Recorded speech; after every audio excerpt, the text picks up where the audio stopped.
Good evening. Tonight, Kathmandu and the Himalayan valleys of Nepal are counting a devastating cost. The catastrophic flash flood surging downstream the Tibetan side through the Bote Koshi River has torn through settlements, washed away critical trade routes and crippled crucial infrastructure. While search and rescue operations race against time, a grim picture is emerging of both a natural disaster and a profound institutional failure, raising urgent questions about why upstream warnings from China were missing. We take a look at the timeline of the events that unfolded on Wednesday at approximately 8:15 a.m. Nepal time. The violent wall of water and debris hit Kerung County in Tibet. But on the Nepalese side, in Rasuwa, officials and villagers remained completely unaware as there was no official red alert from upstream authorities. It wasn't until 9 a.m., nearly 45 minutes later, that local villagers spotted the roaring, swollen river that you see on your screens with their own eyes and began desperately running for their lives. Official confirmation and warnings regarding this breached glacial lake and upstream drainage from the Chinese side did not reach Kathmandu. Can you imagine, until 1:35 p.m., hours after the destruction had already swept through homes, vehicles and riverside areas. The human and economic toll on Nepal has been catastrophic. Dozens of lives have been lost and hundreds of travelers, including foreign tourists and pilgrims, remain missing as rescue teams deploy helicopters and drones. Vital border trade links have been severely fractured and critical hydropower capacity has sustained heavy damage. This tragedy highlights a critical vulnerability in transboundary river management. How is it that in an era of advanced satellite monitoring and instant digital communication, an upstream neighbor can fail to transmit life-saving data across a border just miles away? Even more concerning is that this is not an isolated incident, with regional stakeholders noting that similar communication gaps occurred during sudden flooding events on the same river system in previous years. As an upstream superpower controlling the source of Asia's major river systems, China's silence in this crisis raises a fundamental question. When hydro infrastructure and environmental choke points sit entirely behind heavily guarded borders, can downstream neighbors ever truly rely on Beijing as a cooperative partner? Or is ecological vulnerability destined now to be leveraged as a tool of strategic dominance? I take this conversation forward. Joining me on the broadcast is Professor Anil Gupta. We have with us Joyita Basu, editor of the Sunday Guardian, Ambassador Pradeep Kapoor, and Mr. Vijay Kranti, chairman of Chase. Let me begin with Ambassador Kapoor. Ambassador Kapoor, your thoughts on this report that has come out, which clearly highlights and shows through the discrepancy in the timeline that China did in fact fail to give critical information to Nepal. Thank you very much. I had worked in Nepal for over 3.5 years in the late 90s. And, it is a good experience for anybody to interact with the leaders there because they do have a lot of communication with the Indian leaders also, and they have been trying to build their links with the Chinese leadership. Now, this is a serious lapse on the part of the Chinese authorities not to have informed the Nepalese authorities about this impending flood, because as we have seen, it can cause phenomenal damage to lives and property. And in Chile, when I was there, for example, there was a very big earthquake when I was there as ambassador in the 2009 to 2014 period. One of the biggest earthquakes in the history of the world, the fifth largest earthquake, had happened, and this was followed by a tsunami. Now, the delay in announcing the tsunami on the television and the radio channels cost a lot of lives to Chile, for example. So that sort of delay in these disaster management times are very, very critical, very, very crucial, and every minute counts. Because if you announce it in time, then the people can get out of the way of the impending disaster or the flood and save their lives. because it's only a matter of minutes or hours which differentiate between staying alive and not staying alive. So I think it was a very serious lapse on the part of the Chinese authorities not to have taken immediate action. And the Nepalese authorities should take it up with the Chinese authorities in a very, very forceful manner so that in future such a thing does not happen again.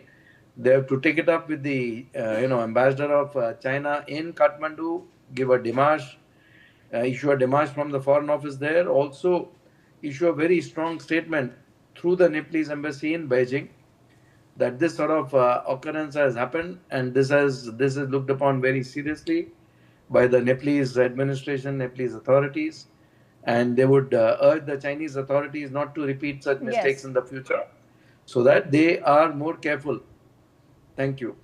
All right, Professor Anil Gupta, bringing you into the conversation, sir. From a disaster management perspective, what early warning systems can India perhaps also work in providing Nepal or help setting up Nepal so that, our neighboring countries can prevent such situations? Because it seems as though one cannot rely on China for this information or any sort of cooperation.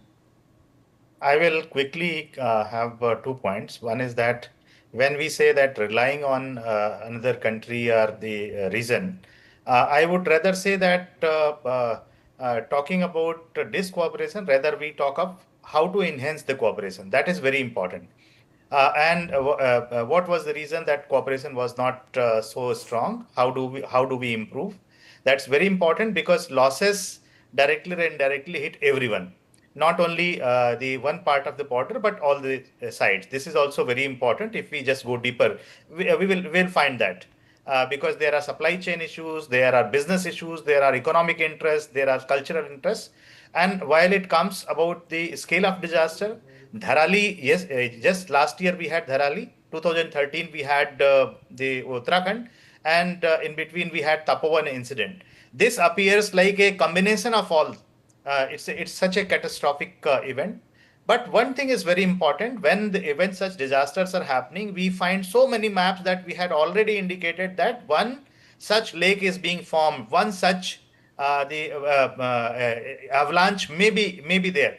Why these scientific interventions or scientific research does not reach to the level of improving the preparedness? While if even if we say that early warning, how much early warning? This is the big question. If we can give 10 minutes early warning in this kind of terrain, 10 minutes are nothing, 20 minutes are nothing. They given the locations, because now we find that multi-storied buildings, two floor, 3 floor buildings are coming in these places. People cannot evacuate in 2 minutes of warning also. So it is a matter of the kind of development and kind of usage of the scientific wisdom that we have, taking it to real ground, that how do we really take the benefit. So these are the 2 points I would like to put on the floor at this moment. I'm sorry I would not be able to stay for longer because I have an important meeting on this Yes. subject. Yeah, thank you. Right, absolutely. Let me bring in Joyita Basu into the conversation as well. Joyita, your thoughts on the possibility of having a transparent system then with a country like China. Is that possible? And if not, then what are the rest of us supposed to do? Well, before I talk about it, let me just remind viewers that this is one of the most important routes to Manasarovar. People going from India and people go by the hundreds.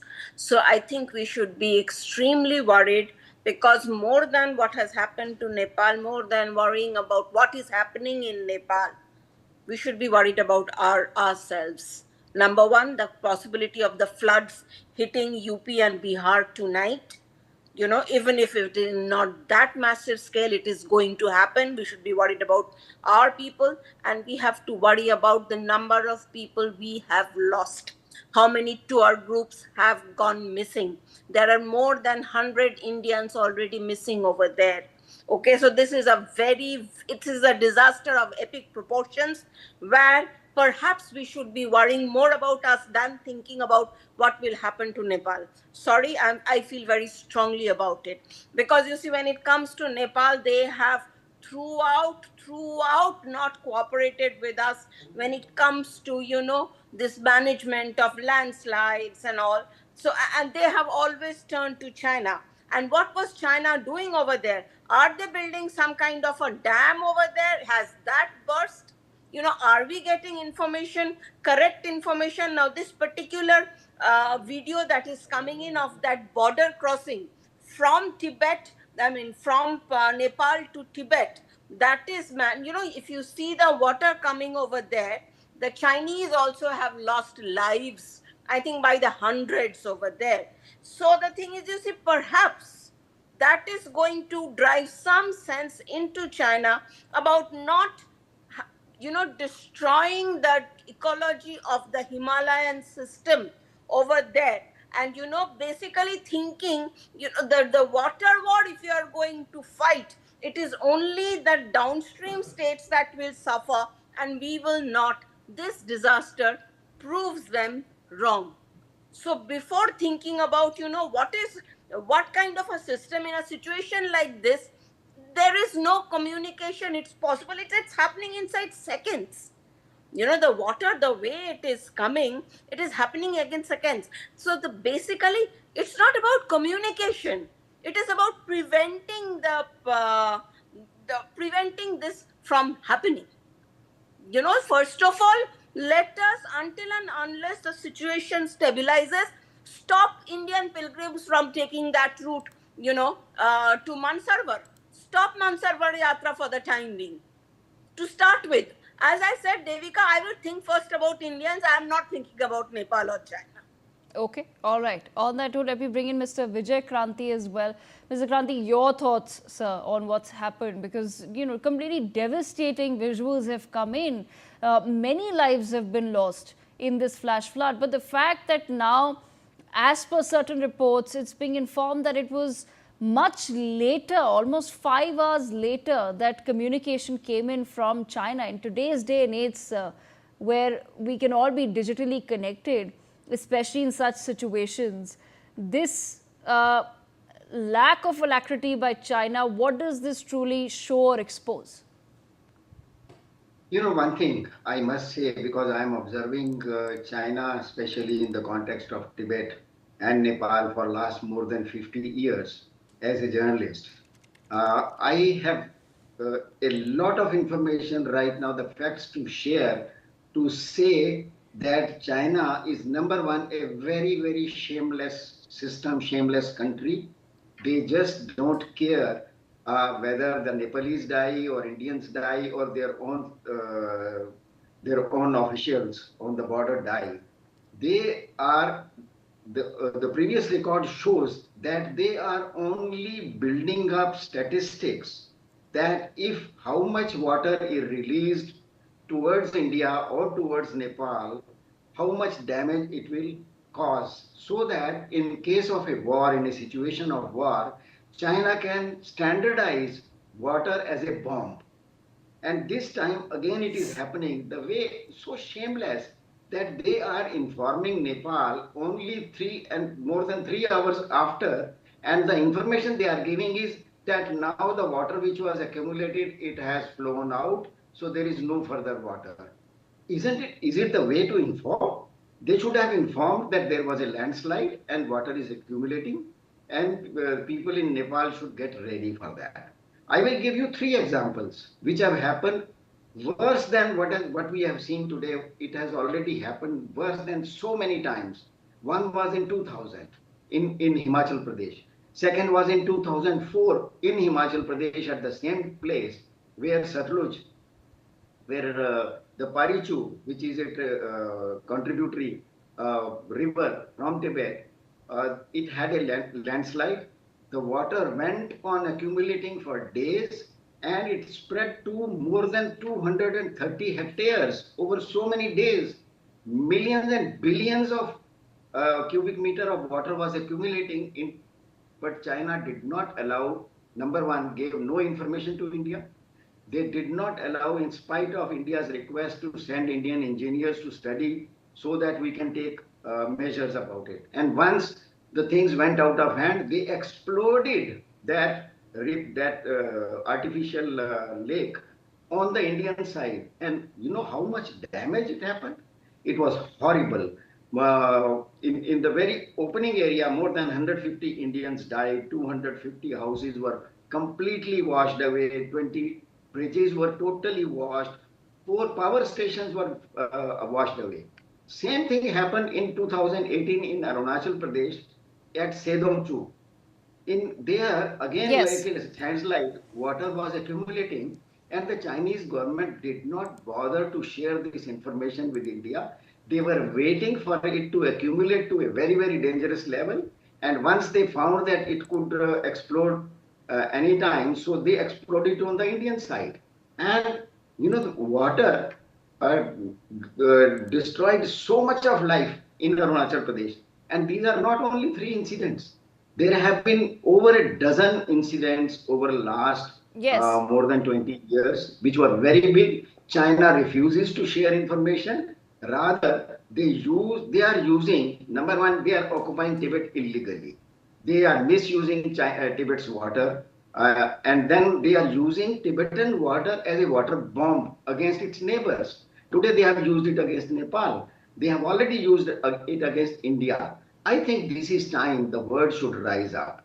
The Nepalese water, the Tibetan water which China is exploiting shamelessly actually belongs to 12 different countries, right from Pakistan to Cambodia and Laos. All these countries should join hands and stand up against this, what you call gundagardi, of Yes. the rogue behavior of China. And this, and unfortunately, I doubt, Ambassador Kapoor, as an ambassador, he's a kind person. He used very soft language. He expected that the Nepal government should take a strong stand against China. You just wait 2 days, 3 days, the Nepalese media, Nepalese bureaucracy, Nepalese leaders, very shamelessly, they will start interpreting it as something anti-India rather than anti-China. So Right. Nepal is a sick country. Nepal is today, unfortunately, despite change of a government, let us hope this new government has some wisdom and they can start thinking again as Nepalese. Otherwise, they are behaving like stooges of China and they are allowing China to play any game in Nepal. Okay. And today, it should be an eye opener for the new government of Nepal. Yes, absolutely. On that note, I have some important breaking news coming in. I thank all of our guests for joining us on the broadcast to take this conversation forward.